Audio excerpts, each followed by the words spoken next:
Carolina's Field, Forest, and Water. A closer look at agriculture in South Carolina and conversations between the current and future leaders of the Palmetto State's largest industry. Carolina's Field, Forest, and Water is a production of the student media team at the South Carolina Governor's School for Agriculture at John De La Howe. And now, here's your host, Del Brockman. Welcome to this edition of Carolina's Field, Forest, and Water. My name is Del Brockman, and today I'm here in Moultrie, Georgia at the Sunbelt Ag Expo. With nearly 850 exhibitors on a 93-acre plot of land, there's a lot to be done here. Today I'm joined by Ms. Joy Crosby, the Assistant Executive Director of Georgia Peanuts. Thank you, Ms. Crosby. Thanks for having me. So tell me a little bit about your position as the Assistant Executive Director at Georgia Peanuts. Well, like you said, I'm the Assistant Executive Director at the Georgia Peanut Commission, and this December I'll have been there 25 years, and some of my main responsibilities focus on the website, working with the media relations, as well as our social media, video development, and things like that. Absolutely. So you told me a little bit earlier, this is your 25th year coming to the Sunbelt Ag Expo. Tell me a little bit how this has grown and changed with your time being here. Well, I remember years ago when I came to the expo as a little girl, and then once I got in high school, I would come with my FFA chapter, and now with the Georgia Peanut Commission. And just through the years, you can definitely tell that the expo continues to grow every year with the number of exhibitors and the number of attendees. It always seems like Wednesday is always the busiest day with a lot of school groups here, but just a worthwhile show to attend if you're in the area and can make it. Absolutely. Tell me a little about Georgia Peanut Company. Well, the Georgia Peanut Commission was started in 1961, and we work on behalf of Georgia's 3,500 peanut farmers. When the farmers sell their peanuts, $2 per ton is invested into the Georgia Peanut Commission. And then we fund research projects, do a lot of promotional activities and educational programs on their behalf, just to really tell the peanut story to consumers and educate people about Georgia's peanut industry. Absolutely. So you've been here for 25 years. Tell me a little bit about what is your favorite part of being at the Ag Expo? Well, my favorite part now is when we're working in our exhibit and we see people coming through, Expo is almost like an annual family reunion in a way, but it's that family reunion of those involved in agriculture. And so it's really neat to be able to see folks year after year. Sometimes I'll run into someone that I knew back in high school or college I haven't seen in years, and then they're here at Expo and we're able to reconnect. So it's just a great place to visit with people that maybe you only see once a year at Sunbelt Ag Expo. Absolutely. I mean, I've been walking around for a little bit, and it's just crazy the amount of people that are here, but I can see that community aspect of everybody's going to come in, because there's a lot of farmers here today, and I mean, you really don't see them out and about very often. Yeah. Everybody's busy on the farm, so it's pretty cool seeing that. I mean, there's a lot of great booths here.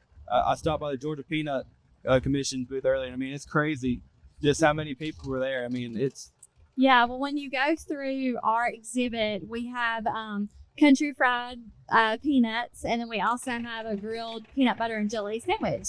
And so people year in and year out, they come to get that hot grilled peanut butter and jelly as well as those hot fried peanuts. It's just a good snack when you're at Expo to come by and get a sandwich for breakfast and peanuts in the afternoon for a snack. So our nation's history is very integrated with peanuts, especially Georgia peanuts, due to one of our recent presidents being in the peanut industry. Can you tell me a little bit about that?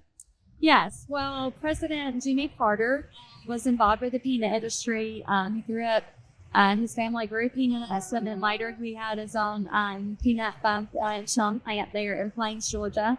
And just recently, President Carter celebrated his 100th birthday. And so there was a big celebration in Plains. Every year, the community of Plains has a peanut festival that honors President Jimmy Carter. And so that festival brings in thousands of people just to come to that small town and celebrate President Carter, as well as the peanut industry and how important it is to the state of Georgia. Because Georgia peanuts peanuts are very important. They're a $2 billion industry to the state of Georgia, and Georgia's peanut farmers grow about 53% of all the peanuts in the U.S. That's a crazy statistic. 53% of the entire United States. Yeah. Yeah. I have a trivia question for you. Do you know who the other former president that grows peanuts is? I can't. Well, there's actually been two presidents that have grown peanuts, and the other one is Thomas Jefferson. Wow. Yeah. That is. So I learn something new every day, don't I? Yes, lots of peanut trivia facts. So. Well, I really appreciate you coming out to talk to me today. It's been a fun day at the expo, and I really appreciate some of your time. Okay, thank you. Nice to meet you. Now let's go out to the Midway where Carson Griggs is meeting with one of the exhibitors. Thank you, Dale. We are here today at the Backyard Garden at the Ag Expo. I'm here today with Fredo Jackson. Thank you, Fredo, for being here. No problem. Thank you guys for well, I'm always here, so thank you guys for coming. Alrighty, what is the history behind the Backyard Garden? So the Backyard Garden project really started a couple years ago. Flint River Fresh, we were doing work with the local high school, doing what we like to call schoolyard market gardens. So we realized that most schools had land, and some of the land wasn't utilized, and some schools were not ag schools. And so we took some of the principles of urban farming, small-scale gardening, and created this plot of land that you see here in partnership with the Sunbelt Ag Expo. But then also there was a business called Haas Tools that was selling small-scale equipment for urban market gardeners. And so through a collection, we created this space that you guys currently see. That's great. Can you tell me what type of plants you'll have here at the Backyard Garden? So first we do what we call crop rotation. And so we have divided the plot up into 6 mini subplots that are 35 by 20 feet. And then we do a rotation that is peas, leafy greens, root crops like turnips. Then we also incorporate like flowers. So we do sunflowers and zinnia. And when it's closer to the summertime, we do corn and squash within our crop rotation. And then we've also invited the Southwest beekeepers to kind of talk about pollinators, their importance within our ecosystem. And then additionally, we have raised garden beds in the background because we also do work with elementary schools. So on an elementary school level, we found that raised garden boxes are the easier way to introduce K through 5 to growing their own food. And then lastly, we started getting in touch with people that had land but didn't necessarily have the time commitment or the amount of time to take care of a vegetable garden. So we showed them about how they can create community orchards, planting fruit trees into the garden space. So out here we have citrus trees, which consist of lemons, grapefruit, navel oranges, satsuma mandarins, as well as blueberries, plums, and peaches. That's great. Can you tell me what being here today means to you? Well, I mean, it's everything. You know, like for me to create a space for young people to learn about where their food comes from, but they also learn about enterprise, hard work, and commitment. And then the food that we grow here, as well as at our other school market garden sites, are in abundance. We share with our local food banks. So we give it to people less fortunate.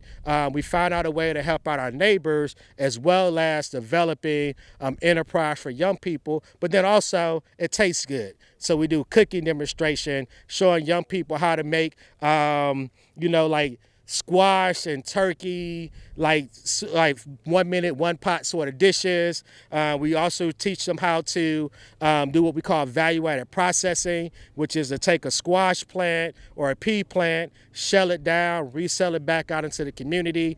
And then also, I'm just thankful that we have the support, like our Department of Agriculture, local businesses, different groups that come in and volunteer just to create a safe space for everyone in the community to grow food, feed their neighbors, and make a difference one seed or one garden at a time.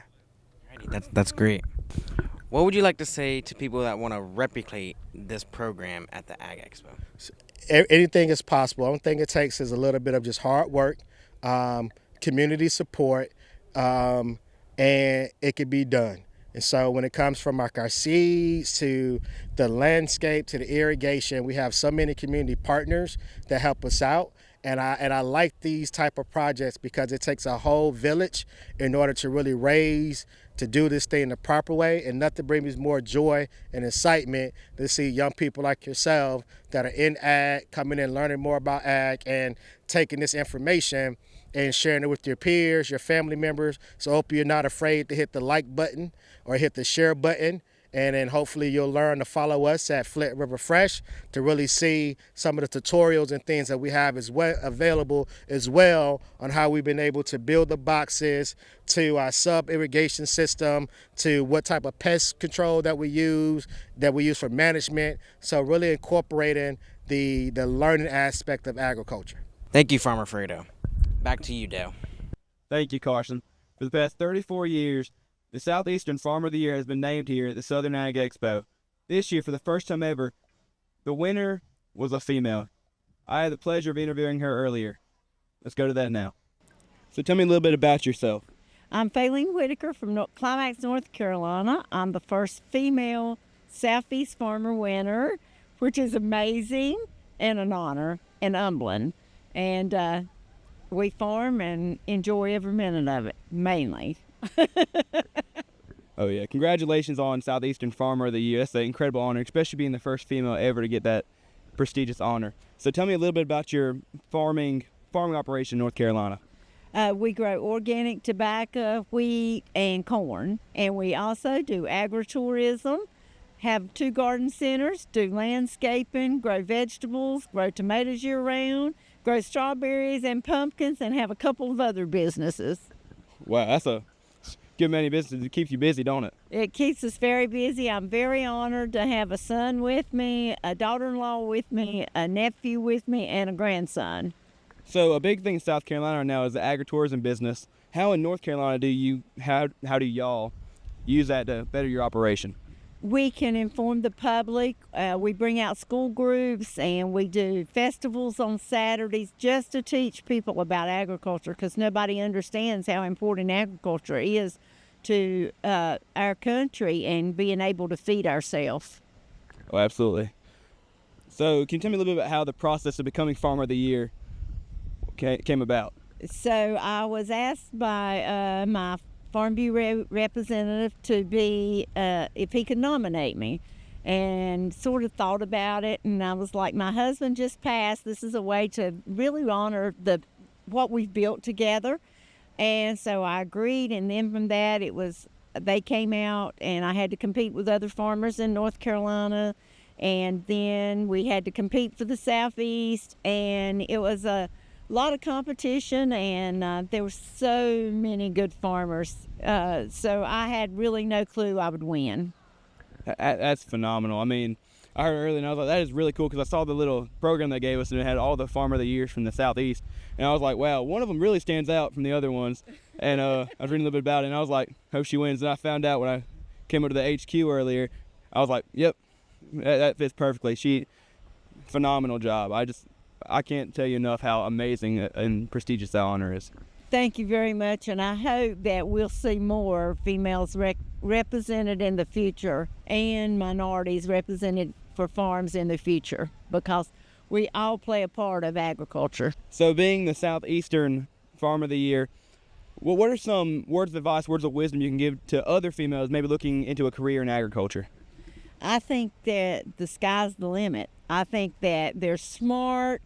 They need to just pursue, just like any male would, what you want to do. It's all about having the love and the passion and knowing that agriculture lives in your heart. And no matter what business you're in, it's got to be a burning desire for what you want to do, and the sky's the limit. Absolutely. Thank you so much. That was a great interview with the Southeastern Farmer of the Year, and I'm here with another great man in agriculture, Mr. Chip Blaylock, Executive Director of the Sunbelt Ag Expo. Thank you for being here today. Thank you for having me. So tell me a little bit about what being the Executive Director here looks like. I tell you what, I've got a great team that helps me put this show on every year. They make me look really good. I just turn it over to them and let them do their thing. We have a great office crew, a great farm crew, a great parking crew, security, shipping and receiving, forklifts, ticket takers, ticket sellers, information booths. Everybody comes together to make the Sunbelt Ag Expo the spectacular event that it is. Absolutely. Big old team effort out here. I've seen everybody out here today. You know, it's just a great week to celebrate agriculture, for the farmers to come in, see the latest technology, see if there's something they can take back with them to enhance their economic and environmental sustainability. You know, there's somewhat of a pall over Expo this year with the recent destruction from Hurricane Helene and Milton. I know you guys went through Helene up in South Carolina, and we've been praying for y'all and everybody from Florida through the Appalachian Mountains that suffered so much destruction. But we know that everybody along the way has the resolve to recover and rebuild. Absolutely. And it's amazing that still the turnout today. I mean, there's so many farmers out here today, and it's really inspirational that even after such a major natural disaster, we all can get together and be one group. But you know, it really is key for the farmers when they have disasters come through, like Hurricane Michael in 2018, Helene this year, and we give them the opportunity to come be with the agriculture family, just to get away for 3 or 4 hours or a half a day or a day to get back to somewhat normal, because there's some that still don't have power and our hearts go out to them. Absolutely, absolutely. So how long have you worked with the Sunbelt Ag Expo? I've been here 27 years, started in 1997, and I really enjoy advocating for agriculture and appreciate you all giving me the opportunity to tell folks about Sunbelt Expo. Absolutely, absolutely. So tell me a little bit about, I mean, I don't believe it was this big 27 years ago. So tell me a little bit how it's grown and how it just became the biggest. 1978, it started with 410 exhibitors. That was 47 years ago, 46 shows ago, because we had to skip one for COVID, so the math's never going to work anymore because of COVID. We had to skip. But we have twice as many exhibitors now. We'll have about 50,000 folks come through the gate this week. It's just a great opportunity to see family and friends and celebrate agriculture. Absolutely, absolutely. So I had the pleasure of interviewing the Southeastern Farmer of the Year. So tell me a little bit how Sunbelt Ag Expo got involved with that. In 1990, Bobby Batson and Tom Ryan and Swisher International came to my predecessor, Dr. Ed White, and said, we want to do something to salute American farmers. And they started the Farmer of the Year program. They bowed out in 2022, and we continued the program as the Sunbelt Expo Southeastern Farmer of the Year program. It does a twofold mission. Number one, to recognize excellence in agriculture. Number two, to bring recognition to our American farmers, the ones near and dear to our heart in the Southeast, for continuing to supply and grow and produce that safe, abundant, economical supply of food, fiber, and shelter. Absolutely, absolutely. That's really cool. So tell me, though, you've been here 27 years. What's your favorite, maybe tradition or thing to do here at the Expo? One of my favorite traditions is going back watching a cow milking contest and sneaking a jug of milk and drinking it back there and maybe getting an ice cream sandwich. That sounds great.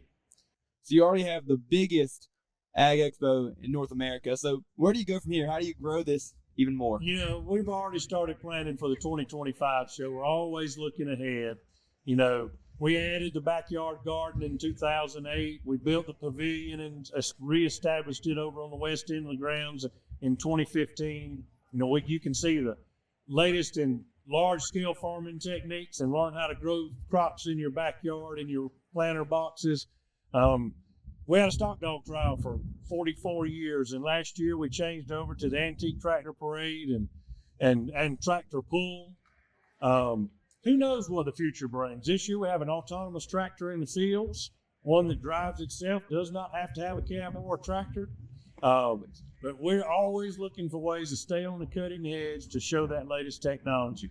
Well, speaking back on the Backyard Farm exhibit, this is not just an event for already settled in farmers. This can be for anybody to come out here and enjoy it. There's something for everyone, whether it be the demos in the fields, the backyard garden, the Georgia Grown section with cooking demonstrations, the livestock section with everything going on over there, the ATV test tracks. We're very proud to have started a Philadelphia College of Osteopathic Medicine Rural Health Initiative and Agribusiness Building 4 this year, just playing a small role in helping farmers and citizens overcome challenges with stress and mental health and physical health for that matter. They're doing a lot of health screenings back there this week, and we can make a difference in folks' lives. That's what it's all about. Absolutely, absolutely. So looking around at this sprawling landscape, it looks like it used to be an airport. So tell me a little bit about the history of this land and how it became the Sunbelt Ag Expo. We are one of 13 businesses at Spence Field in Moultrie, Georgia. There's over 1,600 acres on the whole complex of Spence Field, which was a World War II air base. Built back in the 40s. It became Hawthorne School of Aviation in the 50s, and then it lay dormant. That's how the expo moved here. We recommissioned the base back in 2004, 2006 with Moody Air Force Base. We still use the runway for people to fly in the show for the 3 days. Mall Air and Mall Flight still use the runway to test their new aircraft that they manufacture here and use it for a flight school. There's just any number of things. Got a few hangars left, the flight tower that tells the story of days gone by. That's really inspirational. It's really cool how y'all turned an old Air Force base into this Sunbelt Ag Expo. Yeah. Those things really, you don't normally think those two things going together. So it's really cool how y'all integrated this land. I mean, it's a perfect area right here. We have the concrete pads out here, the hangars, like you said. Hard surface grass, and we the research farm kind of wraps around the 93-acre exhibit area, where we do agronomic research in cotton, peanuts, corn, and Bermuda grass. Again, looking for the best seed varieties, the best crop protection practices, soil fertility practices, irrigation, precision ag, and the list goes on, all geared toward enhancing the farmer's economic and environmental sustainability. Oh, absolutely. So you said, though, that there's a farm surrounding this that works year-round. So tell me what this site looks like, because it's a 3-day show. What do you do the other 361 days of the year? The farm is 365 days a year. This site is used for the expo for 3 days in October. We have 2 arts and crafts shows, one in November and one in March. We have 2 car shows, automotive swap meets in November and late March, early April. We have several events throughout the year, various meetings and so forth with our exhibitors and cooperators. Absolutely. So y'all stay busy out here. We stay pretty busy. Well, I really appreciate your time today. Thank you for coming out and talking to me. Earlier, I had the pleasure of interviewing some people from the Abraham Baldwin Agricultural College, about 40 minutes from here in Tifton, Georgia. Let's go to that interview. I'm here with Courtney Grice from the Georgia Museum of Agriculture. Thank you for being here. Thank you for having me. So tell me a little bit about what the Georgia Museum of Agriculture has going on out here today. Okay, so we have several different parts to this. So with me being a part of the Historic Village, I've been boiling peanuts. We also have our Destination Ag, which deals more with the agricultural aspect. And also behind us, we have the blacksmith, who is creating things out of metal as they would have back in the 1800s. So tell me a little bit about the Georgia Agricultural Museum. Okay, so we have originally started in the 1970s as the Agrirama in Tifton, Georgia. And then in 2010, we were taken over by ABAC and became the Georgia Museum of Agriculture. Our historic village is from the time frame of between 1845 to about 1915. And so we have cabins and different things that correlate to that time period. That's really cool. Tell me a little bit more about the historic village. Okay, so we have several cabins built between the 1845 and I believe the last one was 1877. We also have a print shop that is in working order. We have a grist mill that was built in 1879. It still runs on the water wheel, and everything is still period appropriate for that mill, including the stones that are used. There was still 1879 stones that we're using in there.